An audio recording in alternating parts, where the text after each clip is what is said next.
बिस्मिल्लाहिर्रहमानिर्रहीम। अस्सलाम वालेकुम नाज़रीन, आतिफ ज़मीर कियानी AK न्यूज़ से आपकी खिदमत में हाज़िर है। आज के व्लॉग में हम रीजनल पॉलिटिक्स को डिस्कस करेंगे और देखेंगे कि पाकिस्तान इस रीजनल बसात के ऊपर किस जगह पे खड़ा है और अपने मुफादात का तहफ़्फ़ुज़ कैसे कर सकता है।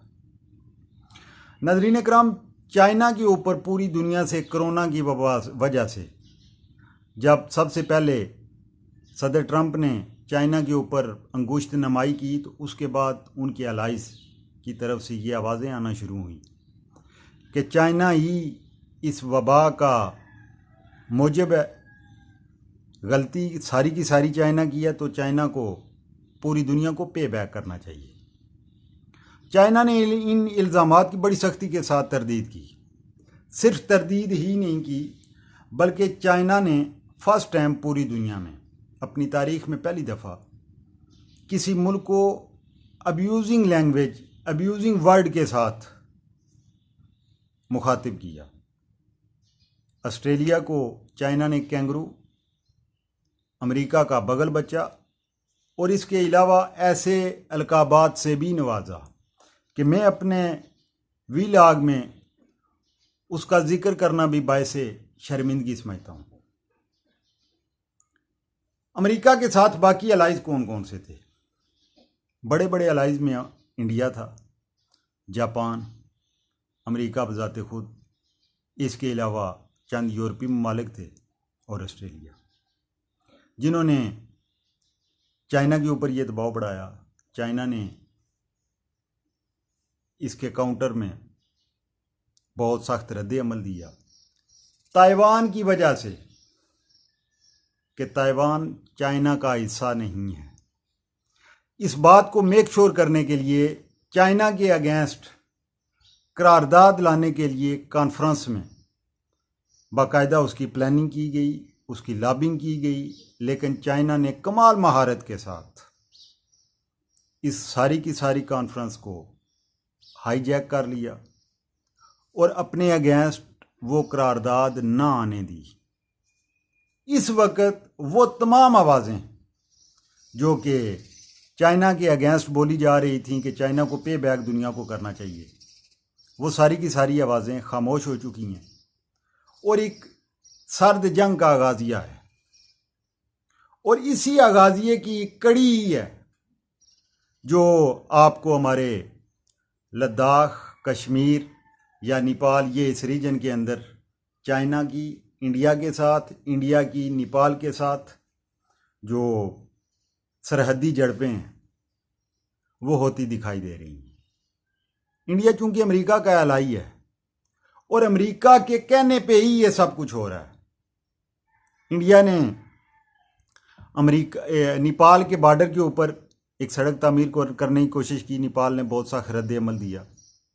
नेपाल कभी भी इंडिया के अगेंस्ट नहीं जाता, लेकिन फर्स्ट टाइम है कि उसने बड़ा सख्त रद्द अमल दिया। आगे से इंडिया का ये कहना था कि हम जानते हैं कि ये नेपाल की पुष्टपनाही कौन कर रहा है, उसका इशारा चाइना की जानिब से था।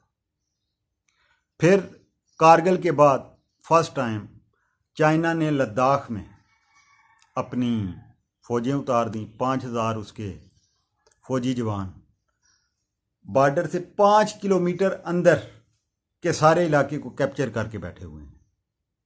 और इंडिया के लिए ये बात बड़ी परेशानी का बायस है। चाइना शुरू से लद्दाख को अपना इलाका समझता आ रहा है, कहता आ रहा है। और ये जो पीछे मोदी ने कश्मीर को कब्जा करने के लिए जो शिक्का उसने खात्मा किया था, उसमें लद्दाख को एक अलग यूनिट जो इंडिया के साथ जिसका इलाहाक है वो डिक्लेयर कर दिया था। चाइना लद्दाख में आ गया, 5 किलोमीटर तक उसकी फ़ौजें अंदर आ गईं। वहाँ पे आके उन्होंने अपने बेस कैंप बनाना शुरू कर दिए, उन्होंने अपने बंकर्स बनाना शुरू कर दिए। वजूहात क्या है? मैं ये समझता हूँ नाज़रीन किराम कि ये चाइना जो अमल कर रहा है, ये पाकिस्तान और चाइना दोनों आपस में जॉइंट वेंचर है इनका, और ये किसको सेव करने की कोशिश कर रहे हैं? ये सेव करने की कोशिश कर रहे हैं जम्मू कश्मीर के बाद पाकिस्तान की तरफ आज़ाद कश्मीर और गिलगित बिल्तिस्तान को। आपने देखा होगा कि इंडिया की जानिब से पिछले चंद दिनों से कश्मीर के मौसम के हवाले से भी बातें की गई कि आज़ाद कश्मीर में ये ऐसा मौसम रहेगा, गिलगित बल्तिस्तान में ऐसा मौसम रहेगा। तो उसने दुनिया को ये बावर कराने की कोशिश की कि ये मेरे इलाके हैं और मैं इससे दस्तबरदार नहीं होऊंगा और मैं इन पे कब्ज़ा करने के लिए जाऊंगा। तो ये जो अब चाइना की तरफ से मूवमेंट हुई है, ये मेरी दानिश में, मेरी नाकस अकल के मुताबिक पाकिस्तान के साथ ये दोनों एक पेज पे हैं। पाकिस्तान की अफवाज भी, पाकिस्तान की एजेंसीज, पाकिस्तान की गवर्नमेंट और चाइना गवर्नमेंट, ये दोनों का मुश्तरका जॉइंट वेंचर है। और मेरी दानिश में इंडिया को इसकी भारी कीमत भी अदा करनी पड़ेगी। अब आते हैं कि इंडिया गिलगित बल्तिस्तान पे अपना सारा फोकस क्यों रखे हुए है। उसकी वजह है सिर्फ और सिर्फ सी पैक। सी पैक खटकता है इंडिया को भी, सी पैक खटकता है यूएसए को भी। अमेरिका पाकिस्तान को बारहा दफा ये बावर करवा चुका है कि आप सी पैक में चाइना के साथ से अपना अलाई ख़त्म करें, हम आपको बहुत अच्छा पैकेज देंगे। लेकिन पाकिस्तान उसके इस धोखे में नहीं आ रहा। इससे कबल दिया मीर भाषा डैम का बारहा इफ्तिताह हो चुका है, लेकिन चूंकि इंडिया की पाकिस्तान के अंदर मुख्तलिफ पार्टीज़ को, मुख्तलिफ अफराद को, लैंड लॉर्ड को माजी में रकूम दी गई हैं और इंडियन मुफादात की प्रोटेक्शन की गई है। इंडिया की एक ही मर्जी है कि पाकिस्तान आहिस्ता आहिस्ता कम अज़ कम पाकिस्तान पानी के हवाले से बूंद बूंद को तरसे। और बात भी ठीक है, आपका मुखालिफ है, उसकी हर बात जायज़ है। मुखालिफ मेरे अगेंस्ट जो मर्जी करे, जहाँ पे मैं उसे कमज़ोर नज़र आऊँ वो मुझे हिट करेगा। इंडिया तो आपका मुखालिफ, लेकिन पाकिस्तान के अंदर इक़्तिदार पे बराजमान जो माजी की हुकूमतें थीं, उन्होंने सदर अयूब के बाद पाकिस्तान के अंदर कोई डैम नहीं बना। फर्स्ट टाइम मुशर्रफ साहब ने इसका इफ्तिताह किया, शौकत अजीज़ ने किया था, जरदारी साहब ने इसका इफ्तिताह किया। ये सिर्फ और सिर्फ इफ्तिताह ही होते रहे। अब पहली दफ़ा चाइना की एक कंपनी के शेयर्स हैं, उसमें 70% और पाकिस्तान की FWO 30%।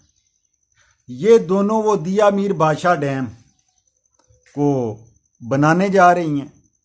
अब मुझे जो इंडिया की तरफ से खतरात हैं कि इंडिया कर क्या सकता है। आपने देखा होगा कि माजी में दिया मीर और कोस्तान के इलाकों के लोगों की आपस में लड़ाइयाँ शुरू हो गई थी। ये वो कारस्तानी दोबारा कर सकता है।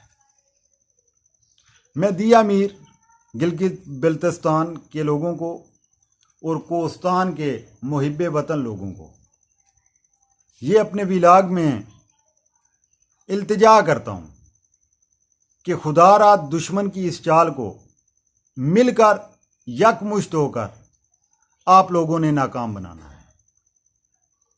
अब नाज़रीन किराम, अगर ये डैम बन जाता है तो पाकिस्तान को इसके बहुत ज़्यादा फ़वाइद हैं।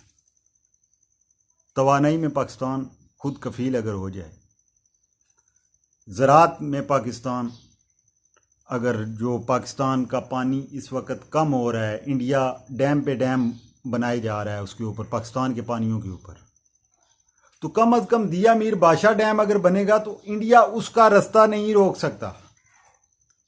उसके पास यही एक ऑप्शन है कि वो वहाँ के मकामी लोगों के, जब वो वहाँ से नाकाम होगा तो फिर उसने इधर अटैक करने की कोशिश करनी है। तो मेरी दानिश में आने वाला वक्त कम अज़ कम इंडिया के लिए मुश्किल ज़रूर होगा। सी पैक, चाइना इसमें इन्वॉल्व क्यों है कि उसने हर सूरत में सी पैक का तहफ़्फ़ुज़ करना है। उसकी प्रोडक्ट जो बैरूनी दुनिया में, बैरूनी मंडी तक जाने के लिए जो रास्ता है, वो ये शार्ट रास्ता उसकी मजबूरी है। उसको ये मालूम है कि अब पूरी दुनिया में उसके अगेंस्ट रास्ता रोकने की काविशें अमेरिका की सरबराही में शुरू हो चुकी हैं। अमेरिका के बहरी जहाज़ चाइना के जनूब में समुद्रों में आ चुके हैं। सर्द जंग का एक आगाजिया होना चाहता है। तो ऐसे वक्त में अगर सी पैक क्लोज हो जाता है तो ये अमेरिका और इंडिया के लिए एक तमानियत, एक खुशी का बायस होगा। तो इसलिए चाइना की कंपनीज या चाइनी गवर्नमेंट पाकिस्तान के साथ कदम ब कदम मिलाकर ये जो प्रोजेक्ट है इसकी तकमील करना चाहती हैं और इसी के ज़रिए ही चाइना कम वक्त में अपनी प्रोडक्ट दुनिया तक बर वक्त पहुंचा सकता है। अब ये जो लद्दाख के ऊपर चाइना ने किया है, ये मेरी दानिश में उसने इंडिया को टेबल पे लाने के लिए, अब ये देखते हैं कि वो टेबल, क्योंकि टेबल पे जब भी मामलात आते हैं तो हल की तरफ जाते हैं। कुछ लोग कुछ दो का कानून पूरी दुनिया में चलता है। तो अब देखते हैं कि इंडिया चाइना के साथ टेबल पे कब आता है और कुछ लोग कुछ दो वाला जो मकूला है वो बराबर होता भी है या नहीं। देखते रहिए। और कोरोना के हवाले से ये नाज़रीन इकराम बताता चलूँ कि घरों में रहिए, अपने अजीज़ व अकारब के साथ सोशल डिस्टेंसिंग हर हाल में रखिए, दुआओं में याद रखिएगा। अल्लाह हाफिज़।